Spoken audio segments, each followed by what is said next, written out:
Pessoal, estamos aí novamente no podcast Saúde em Pauta, o podcast que é voltado para a gente desmistificar tanta coisa errada que a gente vê na internet. E aí a gente traz pessoas aqui, colegas já validados, que a gente confia, que tem uma longa carreira com compromisso com a medicina de qualidade. Eu sou Leandro Serafim, sou médico cardiologista, atuo mais de 20 anos com a saúde clínica e cardiovascular.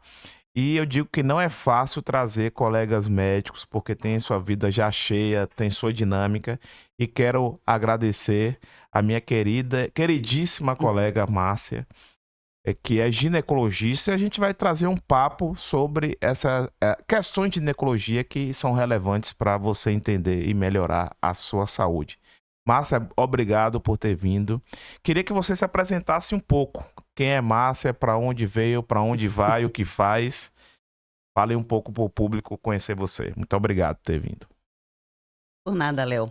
Bom, eu sou Márcia Andrade, eu sou médica ginecologista, já atuo na área há 27 anos e me formei pela Baiana de Medicina, fiz especialização e no decorrer do tempo fiz vários cursos que foi me ajudando a lidar com a saúde da mulher, porque ginecologia é uma especialidade que tem uma particularidade interessante. A gente cuida de mulher, então a gente pode tratar desde a infância até a idade adulta e até a velhice. Então, é uma especialidade que a gente cria um vínculo muito intenso com a paciente e tem a possibilidade de acompanhar ela em todas as fases da vida. Eu costumo dizer que a ginecologista é a médica clínica da mulher, né? Tudo e passa pela ginecologia. E a questão cardiológica, que já há um tempo eu tenho me dedicado a estudar as complicações da saúde feminina e me assustei logo com o dado que as mulheres morrem mais de doença cardíaca do que os homens, justamente pela essa questão dos ciclos hormonais. É, e como você disse que desde criança a gente acompanha, a ginecologista acompanha as mulheres, resume um pouco quais são esses ciclos que a mulher passa desde seu nascimento até a idade mais avançada. Na realidade, pra o atendimento de criança, logicamente, é mais vinculado à necessidade que a mãe vê. Então, às vezes, tem uma menininha que tem, o pequeno lábio coladinho, nasceu dessa forma e a mãe se preocupa, leva no pediatra, o pediatra às vezes não conduz, manda para o ginecologista. Então a gente tem a possibilidade de tratar meninas que têm esse lábiozinho colado e a gente orienta a mãe, explica quais são as causas, que pode ser hormonal, pode ser, de higiene, pode ser por conta de dermatite, enfim, tem alguns fatores que podem causar. Então a mãe leva a menina bem pequenininha para o ginecologista. Logo na idade escolar, muitas começam a ter corrimento vaginal, que normalmente são corrimentos que não são patológicos, mas a mãe se preocupa, então leva também no ginecologista. A gente tem possibilidade de tratar essas meninas na idade escolar. Com o passar do tempo, as mudanças começam a ficar maiores, porque vem a fase da pré-adolescência, eh, muita menina hoje, tem quadros de antecipação de puberdade, puberdade precoce, então as mães também levam para o ginecologista para acompanhar, para avaliar se ela está com o desenvolvimento normal. Na adolescência aí começa a a complicar um pouquinho mais, que já vem as questões da menstruação, as patologias que envolvem a menstruação em si, as irregularidades, o fluxo muito intenso, vem as questões psicológicas que envolvem também essa fase da adolescência, eh, crescimento de mama, as dúvidas, as meninas que começam a se interessar o namoro, então começam a envolver questões mais complexas nessa fase e geralmente as mães também costumam levar. E quando eu atendo a mãe, me fala que tem uma filha adolescente, eu sempre aconselho que leve para algum colega, leve para o ginecologista, leve para fazer essa avaliação, porque esse vínculo é importante. Quanto antes a mãe leva a menina para o ginecologista, mais fácil ela estabelecer esse vínculo de confiança e a menina tira suas dúvidas diretamente com o ginecologista, é mais fácil de conduzir, ajuda inclusive as famílias. Depois da adolescência vem a segunda fase, que é difícil também. A menina já vai para faculdade, mercado de trabalho, já envolve o planejamento de uma gravidez. Então, é um outro tipo de acompanhamento, um outro tipo de orientação que a gente tem que passar, que hoje já permite a menina programar um pouco mais a sua gravidez com um pouco mais de tranquilidade. A gente avalia reserva ovariana, olha o que ela pode fazer para ela ter mais tranquilidade e programar melhor uma gravidez futura. Passado esse período da gravidez, que em tese acontece até antes dos 40, vem uma outra fase complexa, que é a perimenopausa. A gente nem chama mais assim, de perimenopausa, porque a gente tratava antes só a paciente quando chegava muito perto da falência ovariana clássica. Hoje a gente percebe que a partir dos 40 a gente tem um acompanhamento mais direcionado para o envelhecimento dessa mulher, porque as alterações hormonais e clínicas vão acontecendo, então já é um outro tipo de acompanhamento de avaliação. Entrou na menopausa especificamente, de verdade, aí é uma outra já é uma outra fase. Então a ginecologia é muito complexa e a mulher, por essas alterações hormonais no decorrer da vida, acaba que precisa de um acompanhamento direcionado em cada fase da vida. Então, vocês viram que é o turbilhão, né? Por isso que mulher é um ser especial. Eu digo que mulher é super especial, gera vida. E as fases são distintas, e por isso essas fases todas que a gente costuma falar na cardiologia, cada uma traz suas consequências clínicas e cardiovasculares, né? Ao longo da vida, a mulher, por essa, tudo que você falou, vai passar por situações que, entre aspas, gera estresse. Na adolescência pode surgir, né, síndrome de ovários policísticos, que traz consequências metabólicas, pressão, açúcar, colesterol aumentado. Na fase de gestação, a gente tem coisas assim que eu digo que só acontecem em mulher gestante. Por exemplo, dissecção de coronária, que é um infarto assim muito ruim de tratar, que a artéria da mulher coronariana na gestação fica meio friável. Por isso que a mulher tem essa predisposição a doenças cardiovasculares. E voltando para o início, qual é o aconselhamento, por exemplo? Geralmente a mãe, né? Então, eu mesmo agora tô com uma filha de 13 anos e já é uma fase que a gente percebe que tem dúvidas, e eu acho que é interessante para que o público entenda isso, que muitas vezes nem sempre vai ser um aconselhamento da mãe, né? Eu acho que, na minha opinião, essa primeira consulta com o ginecologista ela é extremamente importante. Quando deve ser feita essa primeira consulta? Bom, eu não falo muito de idade, porque eu acho que cada adolescente tem suas particularidades, cada família, reage de uma forma diferente, mas se fosse para generalizar, eu diria que até antes de menstruar.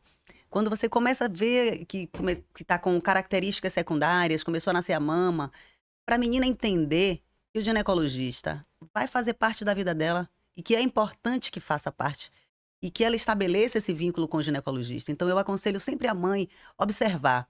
Observar se as mamas estão começando a aparecer, se está com pelinho. Isso é importante, porque para a menina gera insegurança. Na escola hoje já tem a cultura de ensinar um pouco mais a respeito desse desenvolvimento sexual das meninas e dos meninos. Então, quando ela perceber, é importante que ela leve. A consulta com o ginecologista nessa idade é uma consulta relativamente simples, porque não envolve grandes questões ainda, mas serve para a criança, para aquele adolescente, aquela menina, ela confiar no médico, entender que aquele profissional está ali para ajudar, para tirar dúvidas. Minhas pacientes adolescentes, todas têm meu celular, porque quando ela tem dúvida, se ela tiver alguma necessidade, ela tem como falar diretamente comigo. E esse início é muito importante, porque se não for muito bem conduzido, ela já começa a rechaçar o profissional e já acha que não deve ir e não gosta da consulta. Então é importante logo no início, mesmo antes da menstruação. Sim, sim. E passando por essa fase, né, já de adolescência, que é descobrir o corpo, etc. E na próxima fase, que é o início da vida sexual, quais são as recomendações de acompanhamento ginecológico, assim, em relação, a gente sabe que até um pouco antes, né, existe o HPV, as doenças que podem ser sexualmente transmissíveis, que cada hora muda um pouco essa, a É. nomenclatura, né? quais são os cuidados que deve ter sob a orientação da ginecologista? Que Pronto. você diria assim, não, agora, porque a gente sempre recomenda que tenha uma vida programável, né? Sim, sim, sim. O que que é importante? Em relação ao HPV, é uma vacina que ela precisa ser utilizada independente de já ter iniciado a vida sexual. Então, recomenda-se que os meninos e as meninas usem a vacina logo. A partir dos 9 anos já pode ser feita. Não necessariamente tem que ser feita logo aos 9 anos. Eu recomendo sempre às mães que a mesma coisa, observe as meninas já estão com características secundárias, façam a vacina. Hoje já tem a nona valente, que é uma vacina importante. Ela alcança uma quantidade maior de grupos do HPV. Então, quanto antes, melhor. E fazer o esquema completo. Na rede pública existe a vacina quadrivalente. É importante que todas as meninas sejam vacinadas e os meninos sejam vacinados. É o mais precoce possível, realmente. Em relação à parte de orientação sexual, eu costumo falar a mesma coisa, a gente vai começar a acompanhar a menina. Se ela for muito novinha, não necessariamente você vai falar numa primeira consulta, mas no decorrer do tempo e no decorrer dos anos, eu acho que cabe ao médico também ter a sensibilidade de perceber as dúvidas, de perceber, em que momento aquela menina está, porque hoje o acesso à informação, é muito vasto e muito precoce. E são informações não necessariamente de qualidade. E as meninas chegam muito cedo com dúvidas que antes não estava disponível para elas, tão precocemente. Então é importante que o ginecologista esteja aberto e pergunte. Não espere só vir do adolescente a dúvida. Questione. Eu costumo falar que eu tenho um roteiro.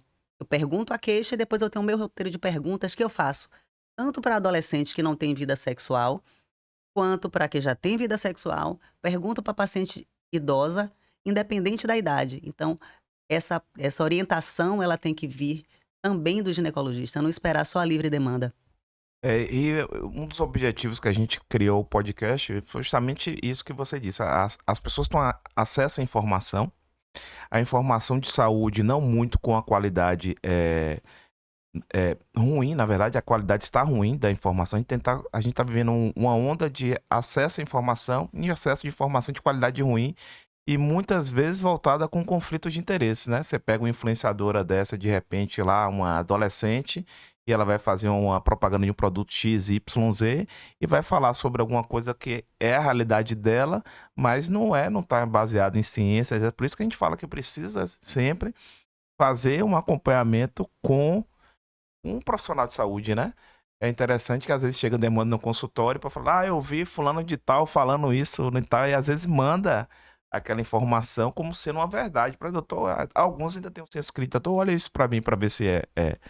E como você disse, cada vez mais, eu imagino que na mente das adolescentes deve se ter muito isso, né? Sim. Hoje em dia, um turbilhão de situações, né? Quais são essas situações que você acha que hoje, na verdade, tá mudando cada vez mais as gerações, mas hoje, na adolescência, quais são as dúvidas, assim, que você acha que está mais frequente de pseudo-informações aí na internet? Que na cardiologia eu sei, que agora na ginecologia não é, Na ginecologia é o mundo, né? é o mundo.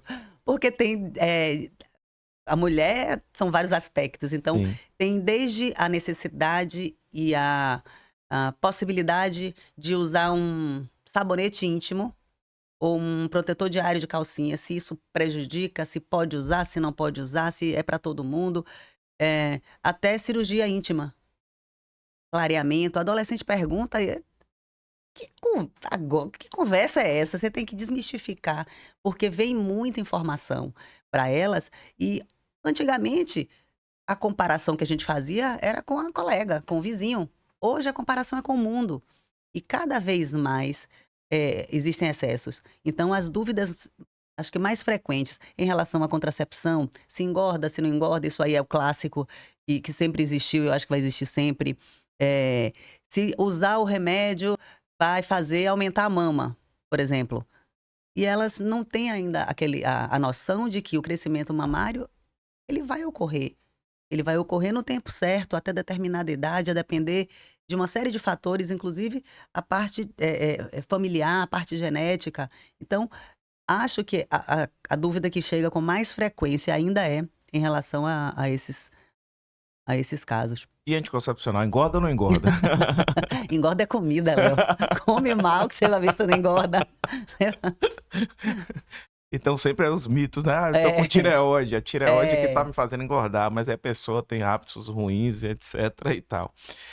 No nosso próximo podcast, e até a gente vai gravar com o presidente do CREMEB, a gente teve uma reunião médica que me assustou, um dado que eu particularmente não sabia, Márcio, que é a questão da mortalidade materno-infantil na Bahia, que é extremamente elevada, e mostra que a gente está longe de, como sociedade, melhorar algo básico, né? É como eu sempre digo, eu até participei de um programa na rádio e falei essas questões cardiovasculares da mulher. Como você falou, são várias mudanças hormonais e a mulher passa por perigos, né? E a gestação hoje é um momento bastante, tem sido bastante crítico para a nossa sociedade moderna, né? Porque essa mortalidade, por exemplo, materno-infantil, aumento de doenças, por exemplo, que sífilis congênita, que tem aumentado bastante. Qual na sua visão que você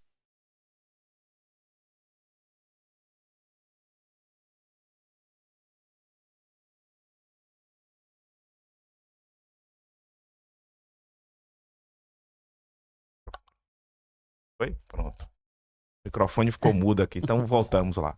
A questão da mortalidade materna e infantil. O que que você, na sua visão de experiência, o que pode ser feito para mudar essa realidade? O que as mães que estão aí preparando para o parto têm que ficarem atentas e assim, tanto para o perfil de pessoas que têm acesso à saúde privada e quanto ao público, que a gente sabe que, eu digo sempre, a Bahia é do tamanho da Alemanha. Tem realidade aqui de primeiro mundo e tem realidade de países africanos, né? Assim, bem pobres. Na verdade, Léo, essa questão da gestação, como você falou, é muito complexo e tem uma variação muito grande do público. Eh, eu acho que a principal coisa sempre vai ser uma boa assistência médica, você ter acesso a um obstetra, que lhe acompanhe para detectar mais precocemente patologia na gestação. Isso eu acho que é o principal fator. Agrava muito porque elas não têm acesso. Demora muito o diagnóstico de doenças durante a gestação. E, obviamente, se você não diagnostica cedo e trata cedo, a chance de você ter uma complicação intraparto e ter uma complicação para o bebê é muito maior. Eh, na população de baixa renda, digamos assim, eles engravidam até mais cedo. Então, são problemas específicos para essa parcela da população. Na paciente que tem um acesso, mais fácil à saúde, a gente vê até um pouco menos essas patologias, porque elas têm acesso e a gente trata com mais facilidade e mais precocemente. Só que em compensação elas engravidam mais tarde, então elas têm complicações decorrentes da idade, de uma gravidez acima de 40 anos, por exemplo, que tem uma complicação cardiológica maior, tem uma complicação sistêmica mesmo, porque o corpo da mulher, ela está preparado, para para gerar aquele bebê, antes disso. Depois disso complica muito mais, a qualidade do óvulo é diferente, o corpo da mulher está diferente, a saúde está diferente. Então eu acho que são 2 fatores, a gente orientar bem, as mulheres, eh, que têm acesso à saúde. A reserva ovariana hoje é uma realidade, você fazer a reserva ovariana e você tentar guardar seus óvulos. Quanto mais precocemente você faz isso, melhor, porque você tem uma chance de ter uma gravidez um pouco menos complicada. Mas na paciente de SUS, eu acho que o acesso ao médico é o complicador. O que teria que ser feito é isso, é ter um acesso melhor. Um assunto polêmico. É pré-natal com enfermagem no SUS. Olha, eu acho que é bom, sim, você ter um profissional que comece esse acompanhamento, já que não tem uma oferta tão grande, não é tão fácil você colocar nesses é no interior, médico em todos os locais, ok. Mas eu acho que precisa haver uma parceria do médico com a enfermeira. Eu trabalhei com saúde da família há muitos anos e foi uma experiência fantástica. E eu brincava, falava assim: "A minha enfermeira é top", ela era uma parceira e ela me ajudava muito e ajudava muito a população. Então eu acho que cabe sim, essa ajuda da enfermagem, mas lógico, existe um limitador no acompanhamento. Ela serve para fazer uma triagem sim, é bom porque ela consegue captar bem o paciente, e fidelizar que ele vem, ela consegue cobrar. Eu acho que é uma estratégia boa, mas não pode ser exclusiva. E é importante ter maternidades, né? Ah, Eu me lembro que, assim, quem já passou por experiência recém-formado, a gente dava muito plantão no interior, né? Em hospitais com complexidade praticamente nada, né? A gente não tinha recurso nenhum e fazia parto. Eu fiz parto na minha vida de recém-formado e já aconteceu de algumas complicações por você não ter recurso e a pessoa já chegava em período expulsivo e às vezes tava hipertensa, não sabia, tinha uma eclâmpsia, não tinha aquele pré-natal cuidadoso com olhar de médico. Então acho que a gente é necessário, né? O obstetra, uma sim, maternidade, né? Ofertar esse serviço para a população. Eu ainda acho que ainda está muito pouco. Quer dizer, eu com não é o que certeza. que você tem visto sobre no serviço público, né mesmo? É. No interior nosso aí que é grande, a gente é. Continua muito deficitário. Não tem A gente não tem maternidade, nos grandes polos, ok, você ainda tem, mas é insuficiente. Então no interior desse, se você precisar de uma assistência médica em obstetrícia, você vai ter o médico de plantão, é o plantonista que vai resolver o que der para ele resolver, o restante ele transfere. Transfere para aquele grande polo que não está dando conta. Então eu acho que ainda falta sim. E muitas não têm UTI. Então, por exemplo, você encaminha uma paciente dessa grave do interior para um parto, mesmo num grande polo que não tem UTI, vai comprometer, vai ter um aumento da mortalidade, sim. E é interessante que tem umas coisas que acontecem, assim, só para abrir um parênteses na Bahia. Eu sou do interior, sou de Tapetinga, e teve uma época, não sei como é que tá agora, que uma gestante que fosse complicar, ela saía de Tapetinga. Teoricamente o polo seria a Vitória da Conquista, mas não, ela ia para Guanambi, era regulada para Guanambi. E tá acontecendo agora, 2025, na cardiologia, a região do litoral norte, que é mais próximo de Alagoinhas, o infarto com supra, por exemplo, que é o infarto mais grave que acontece, as pessoas estão sendo reguladas para uma cidade menor chamada Antas. Então são as coisas assim no sistema de saúde nosso, né, que a gente tem muita dificuldade de entender como um gestor pode colocar, fazer a Com triagem de base em pacientes que essa triagem, né? complexos, ou seja, está tirando o paciente, você está afastando o paciente de um grande centro, botando para mais distante, que a gente sabe que quanto mais perto do grande centro, vai resolver. Isso aí não é aqui, não é só no Brasil, não, é nos Estados Unidos, onde em áreas rurais é a realidade da medicina. Então, são coisas bem difíceis de entender. Não, vamos voltar para ginecologia, que vai ser mais fácil da É, gente entender do que é, isso aí, viu, Léo? bem complicado, um assunto delicado. E o que é a síndrome do ovário policístico? Que tanta gente fala, muita gente fala tanta besteira que a gente vê em rede social. Mas diga Bom, aí um pouquinho sobre isso. primeira coisa é entender que síndrome. Síndrome é algo maior do que só o diagnóstico ultrassonográfico. Diagnóstico não, a imagem ultrassonográfica de múltiplos cistos no ovário. É, é bem comum. Eu costumo falar com a paciente quando muitas já chegam assim, doutora, eu tenho um ovário policístico. Aí você olha o perfil da paciente, o biotipo dela. Magrinha, um pouco pelo. Ali, só de olhar a paciente, eu já olho e falo, bom, a síndrome você não tem. Você pode até ter tido uma imagem em algum momento, mas para você caracterizar a síndrome do ovário policístico, precisa de muito mais, muito além da imagem ultrassonográfica desses múltiplos cistos no ovário. Normalmente vem associada a uma síndrome metabólica. A paciente tem resistência à insulina, ela tem uma tendência a ter mais acne, a ter mais pelos. A irregularidade menstrual, ela precisa estar presente para a gente caracterizar como a síndrome do ovário policístico. Ah, Algumas têm um fluxo mais aumentado quando ela menstrua. Então, existe um conjunto de fatores que a gente precisa observar nessa paciente para dizer que ela tem a síndrome do ovário policístico. Em contrapartida, quando entra, às vezes entra uma menina, o oposto.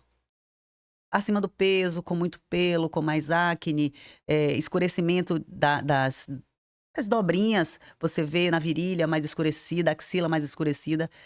São características que só em olhar a gente já pode imaginar que ela tem a síndrome do ovário policístico. Agora vamos para um tema aí que é muito falado, muito estudado ultimamente, é menopausa.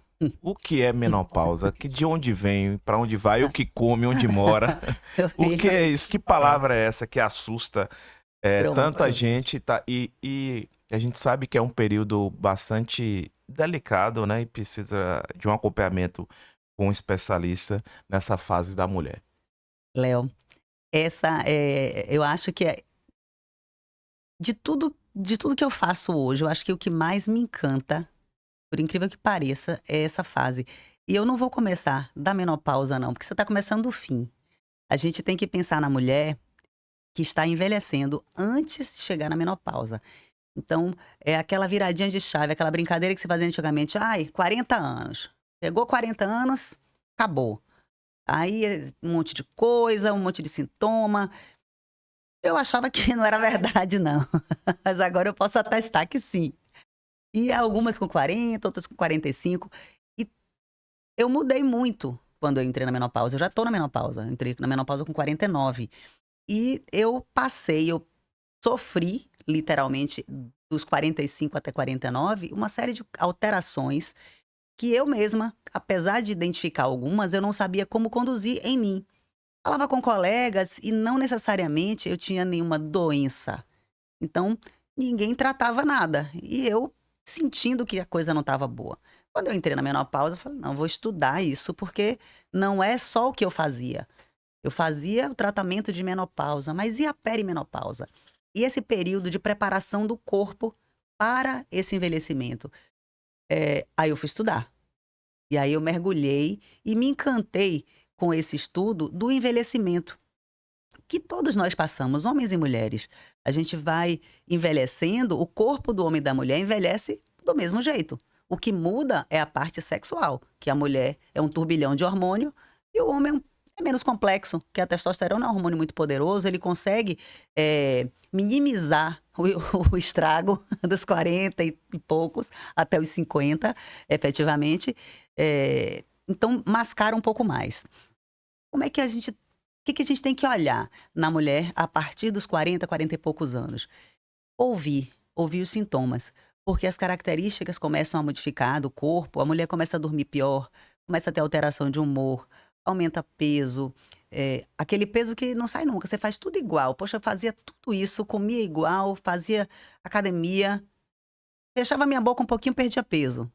Esqueça, isso não vai ocorrer a partir dos 40, 45. E aí queda de cabelo, ressecamento de pele, ressecamento de vagina, ressecamento de olho, que a gente acaba também negligenciando. Isso vai ocorrendo gradativamente, perda de memória, eh, alteração de sono, talvez seja assim, a mais frequente, e de humor. E aí o que ocorre normalmente é que as pacientes vão para vários médicos diferentes que vão tratar a patologia, e não necessariamente o envelhecimento em si.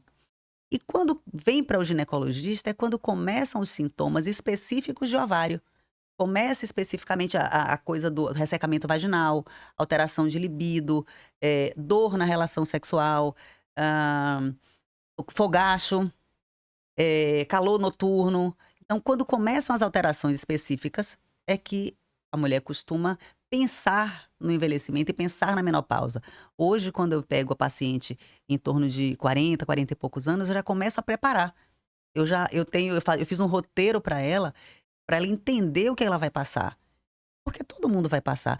Algumas chegam para mim assim: "Ah, não sinto nada". Falei: "Ah, minha filha, sente, sente, você pode não estar identificando, mas quando eu fizer meu inquérito, você vai ver que você se enquadra, porque é muito improvável alguém passar por essa fase sem ter nenhum dos sintomas do envelhecimento". E aí, quando efetivamente acontece a menopausa, vem outras alterações que são diferentes e que têm envolvimento direto com a baixa de hormônio. Só antes de você, vou interromper um pouco, esse assunto que você disse é extremamente crucial. Do o paciente ir para vários especialistas.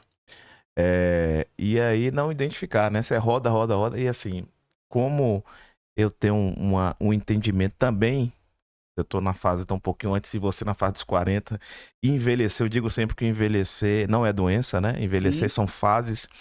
E chega muito essa demanda de pacientes com. Inclusive na cardiologia, reconheceu só climatério, menopausa em 2020. Você vê como a imagine. cardiologia chegou atrasada, assim, reconhecer no sentido de Sim, sim. a gente ativamente ter um olhar especial para a mulher de que foi uma fase distinta. E aí eu costumo chegar, quando às vezes chega assim, aí você sabe o que você tem, né? Aí, não, doutor, você tá no climatério e menopausa. Primeiro ponto, você tem é isso. Não vê, não acha que você tá com muita coisa é, é, elocubrada, que você vai infartar, e etc. Pode até ser. Não tô dizendo que não vai infartar, mas tô falando que sim. Muita demanda que chega no consultório cardiológico, para mim, que eu faço consultório privado, é climatério e menopausa. Esses são, assim, sintomas. E às vezes a gente pega pessoas rodando por vários profissionais e fala, não, você tem que agora, pera aí, sua, seu médico é um ginecologista especialista que infelizmente, né, Márcia? Eu vejo que ainda alguns colegas veem esse tema como um tabu e acabam não abraçando. E eu digo o seguinte, 40 anos, meu amigo, minha amiga, você tem que fazer tudo para chegar lá nos 50 melhor, né, O Léo Márcia? fala assim: olha, acabou o recreio. Ó, você tava no recreio? Brincou, brincou, Pronto. não foi? Brincou, brincou. Agora Agora o jogo é vamos. sério. Agora é valendo. Começou. Não aceita Não, desaforo. não. E um detalhe interessante. Isso aí acho que é da natureza humana. A gente quer o fácil, né, Léo? Quem quer o Sim, difícil? A sim. gente quer fácil. E o fácil é você ir no médico e ele passar um remédio. Isso é fácil. Só que o fácil, ele não vai durar. A gente vive muito, a gente tem expectativa de vida que aumentou demais. Antigamente, uma mulher, um homem de 50, 60 anos, era um velhinho. Hoje, é uma outra realidade. Minha mãe tem 78, Tá graça, ótimo, nos vídeos ótima. fazendo academia. Eu publico só ela, os vídeos só dela, para mostrar que é importante e que é possível. Então, ele quer o fácil, ele quer o remédio para melhorar aquele aspecto que está incomodando, mas a paciente não quer, o paciente de uma forma geral não quer a contrapartida, que é o comprometimento dele com a saúde. Então, eu sempre falo com o paciente, não espere o fácil, porque o fácil ele não vai durar. A única coisa que vai durar é se você se comprometer com a sua saúde. É você ter um estilo de vida saudável, é você comer pouco. Aí eu vou para um nutricionista, vou fazer não sei o que. Vá, minha filha, vá. Mas você sabe o que, é que ele vai dizer, né? Você não pode comer o tanto que você come, você tá comendo muito. E eu pergunto, a paciente, não, mas eu como pouco, eu faço dieta, eu faço isso, eu retirei. Não sei. Aí eu falo, isso é o pecado? Todo mundo tem um pecado. Todo mundo. Qual é o seu pecado? Ah, doutor, eu como pão. Come pão, todo dia. É. Quantos? É 2, de manhã. Como assim 2 de manhã e de noite? 2 de noite. Exatamente. Aí você, e assim, é uma orientação que passa por tudo. Mas você não pode comer 4 pães por dia. Diminua. Por que você quer perder peso? Aí começa e adequar. Não adianta fazer um corte radical. O corte radical só serve para uma coisa. Funciona 3 meses e quando volta, volta igual um urso. Comendo tudo. Então, é uma orientação que eu acho que a gente tem que passar para o paciente do compromisso dele. O paciente tem que ter compromisso com sua saúde, tem que fazer atividade física, tem que ter um sono regular, tem que ter disciplina com a vida dele, porque o remédio vai ajudar, lógico que vai ajudar. O suplemento vai ajudar.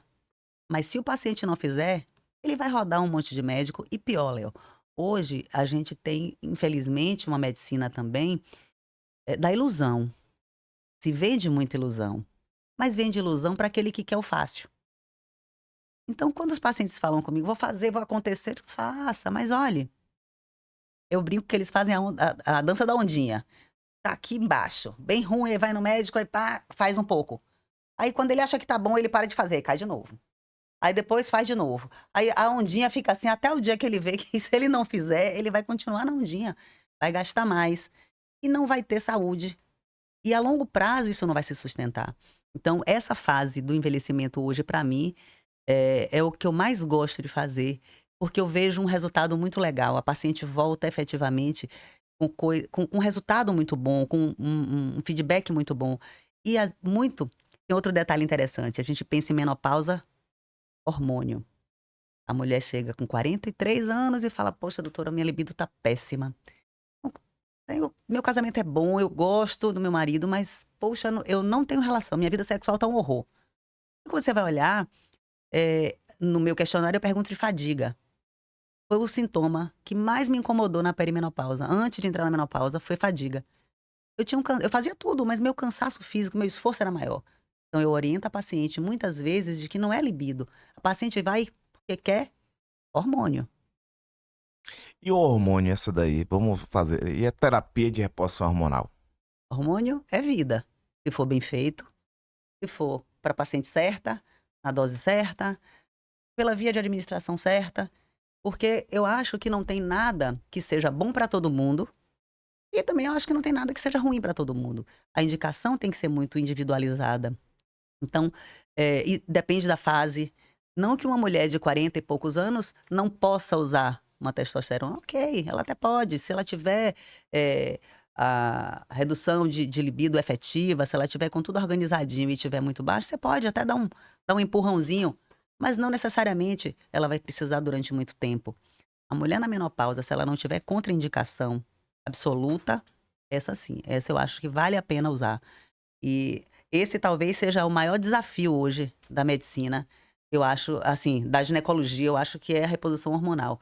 Porque tem muita oferta de muita coisa e muita gente fazendo que não é ginecologista e não sei até que ponto vale a pena você fazer. Segura isso daí, que isso é um ponto crucial. Eu quero que. É isso daí que eu preciso, que eu gosto de falar aí para quem tá assistindo entender. O especialista é aquele camarada que senta na mesa, como Márcia falou. Quando já chega o camarada, você já sabe o que tá vindo, né? Já chega a mulher, você Uhum. sabe o que tá vindo. Porque faz isso todo dia, gente. O especialista faz isso todo dia. Reposição hormonal, na minha opinião, Leandro Serafim, cardiologista, é com ginecologista e ponto final. Tem gente que fala com endócrino, mas sinceramente eu acho que é com gineco. Por quê? A gineco tá olhando a mulher, o hormônio, várias vezes por dia, tá? É a realidade dela. É isso aí que eu queria É. falar com você, que você queria expandir sobre isso. Muita gente hoje, por exemplo, tem colega, nada contra, mas assim, eu acho que não vale a pena. E cardiologista fazendo terapia passou hormonal com acompanhamento que aí Léo, quando complica manda para ginecologista, pronto. você entendeu? Esse é o ponto. Esse é o ponto. Na verdade, eu concordo com você. Eu acho que a reposição hormonal precisa ser feita para alguém que efetivamente trate a complicação.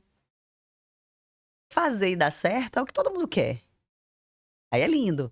Mas e quando não dá? E complica, né? Oh, meu Qualquer terapia Deus, e complica. complica, complica. Ainda mais na mulher, que não é muito simples. A reposição hormonal na mulher não é muito simples. Tem que ver se ela tem ovários, ou útero, se ela não tem útero, o que ela pode usar, o que ela não pode usar. Acho importante, Léo, parceria, assim, entre o ginecologista e outros especialistas que vão auxiliar. Por exemplo, acho que o cardiologista é imprescindível na mulher na menopausa. A gente sabe que a baixa do estradiol está diretamente relacionada ao aumento de doença cardiovascular. Então, às vezes, a paciente chega no consultório e fala: "Ah, doutora, eu tenho muito medo de reposição hormonal, muito medo de câncer de mama". Olha, eu também tenho. Todo mundo tem medo de câncer. Claro que quem é que não tem? Mas você deixar de fazer uma terapia que comprovadamente vai lhe trazer benefícios em várias, áreas da sua vida, e que vai trazer proteção cardiovascular, porque você tem medo do câncer de mama, não é uma estratégia interessante. Então eu sempre peço que ela faça consulta com um bom cardiologista, com o doutor Leandro Serafim, porque ele vai dizer: "Olhe, tem contraindicação, faça, porque é bom". E ter uma parceria com mastologista, que tem uma outra eu tenho muitos amigos mastologistas, assim, conheço excelentes, mas eu já tive paciente que entrou no consultório e falou: "Olha, doutora, eu tô querendo usar, mas eu mostrei para o meu mastologista, Ele falou: "Não quero saber disso. Isso é com você e seu ginecologista. Eu não gosto de hormônio, então aí você se resolve com ele". Como assim? A mulher é uma mama com perna. E o resto do corpo? E a saúde dela? Então, acho que isso tende a diminuir com o tempo, acho, tenho essa esperança. Mas ainda hoje eu escuto isso no consultório. Ainda esse ano eu tive. E aí você fala assim: "Aí você faz o quê?" Eu faço o quê? Vá no outro médico, pega outra opinião e mando. Digo: "Olha, eu vou lhe dar aqui o nome de alguns". Faço uma listinha de mastologistas, vai em um desses, ouça a opinião. Es Hoje, graças a Deus, Salvador tem muitos especialistas muito bons e que andam casados com a gente, que percebem que a gente vai viver, Léo, 80, 90 anos. Se você para pensar que se a gente tiver que estabelecer uma idade, 50 anos, a gente vai passar 30 na menopausa. Como é que essa mulher, que não tem nenhuma contraindicação, vai ser, eh, retirada dela essa oportunidade de ter uma qualidade de vida melhor? Hoje, como eu tô na menopausa, eu já tô surfando, tá? Porque agora eu posso falar tudo. Eu já fui adolescente, eu já engravidei, eu já tive filho, já tudo.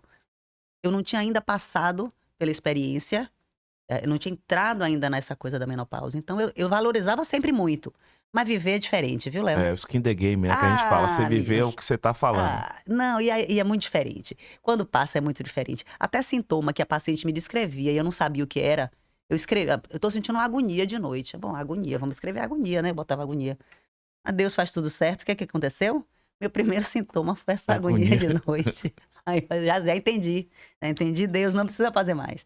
Então, hoje eu vivo essa realidade. Então quando a paciente fala, eu falei: "Olha, eu também tenho medo de câncer de mama, agora eu faço reposição hormonal". Então eu digo a ela, isso passa, credibilidade e mais confiança, Isso. porque eu não ia fazer, eu falo: "Eu faço". Minha mãe, eu faço suplementação em minha mãe faz atividade física, eu uso muitos exemplos da minha família para os pacientes. E interessante assim, porque as pessoas canalizam, informações, porque hormônio e chega também pra mim isso daí, elas falam isso, eu desmistifico. A pessoa tem hábito ruim, come mal, é sedentária, bebe, que é o que mais dá câncer de mama, Pois são os é, hábitos, né. É os exatamente. hábitos, fuma, mas o problema É o é o é o danado da hormônio, reposição que pois vai é, muitas vezes tirar ela de uma depressão. sim, Tem muitos casos, não é isso? Tira a pessoa da muito, depressão. muito. Léo, é tão complexo essa coisa do envelhecimento e a falta do hormônio e de vitaminas, porque tem outro dado interessante, que eu também vivi e vejo o tempo inteiro. Quando entra uma paciente nessa faixa etária, eu até gosto, porque eu já sei o que ela vai me dizer. E eu fico ouvindo as queixas, e aí eu falo: "Olha, eu já sei esse script todo". Antes eu fazia um solzinho quando a paciente estava entrando na menopausa, eu botava solzinho, botava menopausa e botava, assim, as queixas. Hoje, é uma pinaúna, Léo, não é um solzinho não, é tanto rainho de coisas que a mulher sente. E eu mostro a ela que isso aí todo mundo passa. Isso é comum, não é que é o normal e a gente vai banalizar e não vai tratar. Trate essa queixa aquilo da libido que eu te falei, paciente de 40 anos, você vai olhar, ela tá com as vitaminas todas lá embaixo, ferritina lá embaixo e fadiga. Tire a fadiga dela, faça uma suplementação legal de vitamina, bote ela para usar, coenzima Q10, por exemplo. Você tira a fadiga, a libido volta. Eu tenho casos, eu tenho um relato, tem um que eu uso como exemplo.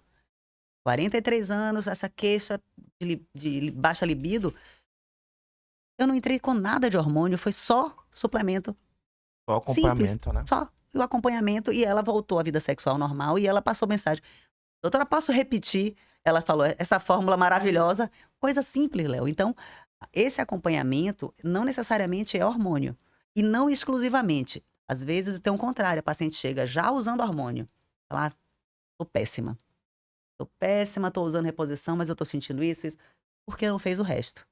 Então, esse envelhecimento ele tem que ser tratado de uma forma mais global. Eu falo que é o sono adequado, alimentação adequada, atividade física, a suplementação de vitamina e redução de estresse. São os 5 fatores mais importantes, que aí disso aí derivam os outros, mas esses 5 são importantes demais. Então, a menopausa, como você bem falou, de fato é são anos da cardiologia, né, que a gente de fato tem que abraçar junto com ginecologia. Não há grandes contraindicações do ponto de vista cardiovascular para o uso, né, Márcia? Como a gente falou, uma ou outra situação, por exemplo, o paciente tiver um evento de trombose severa, e aí não necessariamente é como você falou, você disse bem importante, não é só o hormônio, né, Pedro? As mulheres têm que entender, não é só o hormônio que você vai repor. E assim, hormônio não dá câncer, né? Isso aí já tem comprovado muita segurança em né, esse medo de que tomou a terapia reposição hormonal não dá câncer, tomou vai dar problema cardíaco. Não. E é uma fase que a mulher precisa ser abraçada e é importante essa fala que você disse, você vive, você está vivendo. Não só com você, né? Como sua mãe que já passou por essa fase mais... já está em outra idade e você vê a transformação de sua área, né? Com a sua própria vida. É. Porque nada dá mais credibilidade, que eu digo, a um profissional quando ele faz o que fala, né? Sim. Porque o que a gente vê muita hoje em dia, falsos especialistas, eles vendem uma determinada situação que nem eles mesmos fazem aquilo. Então a gente transitou aí por as fases aí da mulher, cada um com sua peculiaridade, em especial envelhecimento. Tem algo que você queria comentar assim a mais sobre a importância né, eu digo sempre assim, a importância de um bom acompanhamento ginecológico? Acho que é repetir aquilo que eu falei, a ginecologista é o médico, muito íntimo, muito próximo, é onde a mulher vai e ela quer resolver tudo. A gente encaminha, lógico, mas é aquele médico que acompanha. A gente tem a possibilidade de acompanhar desde a infância até a idade adulta, fazer parto e acompanhar a vida toda. Então, eu acho que é importante, sim, que a mulher procure um ginecologista e que tenha esse ginecologista, fidelize com o ginecologista, Sim, mudar muito de médico quando você está adaptado, quando você tá com um bom acompanhamento, está com uma boa saúde. Não é tão interessante. Lógico que se você não está adaptado ao médico, você tem que procurar, até você encontrar alguém com quem você se identifique e você permaneça. Porque eu acho que a gente tem mais condição de ter noção do que essa pessoa passou, no decorrer da vida. Então, seria esse o conselho: arranjar um bom ginecologista, fidelizar e manter o acompanhamento regular. Porque a gente falou de tanta coisa, você vê como mulher é complexo. A gente não falou nada a respeito de câncer, de tudo. sim, Do acompanhamento que você tem que fazer, da prevenção que você tem que sim. fazer em todas as fases da vida. Então, acho que falar de mulher, Léo, é A é um gente vai pouquinho separar cada fase. cada Cada fase fase, vai ser um podcast. Mas a porque gente já está na minha não mente sobre isso aí. não é tão simples assim, Não mas é. o conselho seria esse: ter um acompanhamento regular com o ginecologista, Sim, para todos, para que você consiga, ter uma orientação adequada em cada fase. Na sim. infância, quais são os cuidados que você tem que ter com a menina, em relação a isso de corrimento, puberdade, cuidados com a adolescente, para poder olhar DST, olhar vacinação, olhar, gravidez na adolescência, olhar a mulher já na fase, reprodutiva, para poder ter esse cuidado em relação às patologias que mais acometem, ter cuidado com endometriose, ter um olhar diferenciado em relação à reserva ovariana. E passando, né, 40 anos, você fazer a preparação do corpo dela para esses próximos 40, que provavelmente ela vai viver, para ela viver melhor. E na menopausa, que aí é tratar sarcopenia, pensar na parte mental, na redução de estresse. Então eu acho que seria buscar esse acompanhamento ao longo da vida. Para finalizar, eu vou aqui fazer três perguntas. Papuf, certo? Tá. Você, na lata. É normal sentir cólica? São perguntas que mandaram, que eu fiz uma enquete. É normal sentir cólica forte todo mês? Não, é comum, mas não é normal. DIU é seguro para quem nunca teve filhos? Sim, DIU é top. E a clássica pergunta: como saber se eu estou na menopausa? Ah, ela vai gritar no seu ouvido. Não tem como não saber. Vai chegar, né? Vai. Ela vai gritar de várias Ela formas. grita da rasteira, como é? Ah, ela grita, ela empurra da rasteira, ela puxa cabelo. Ela joga baixo. Joga sujo. Não tem como não saber, não. Pessoal, esses minutos aí que a gente conversou, bate-papo aqui agradável com Márcia, doutora Márcia, ginecologista, é só uma introdução. O podcast a gente começou no ano passado, Márcia.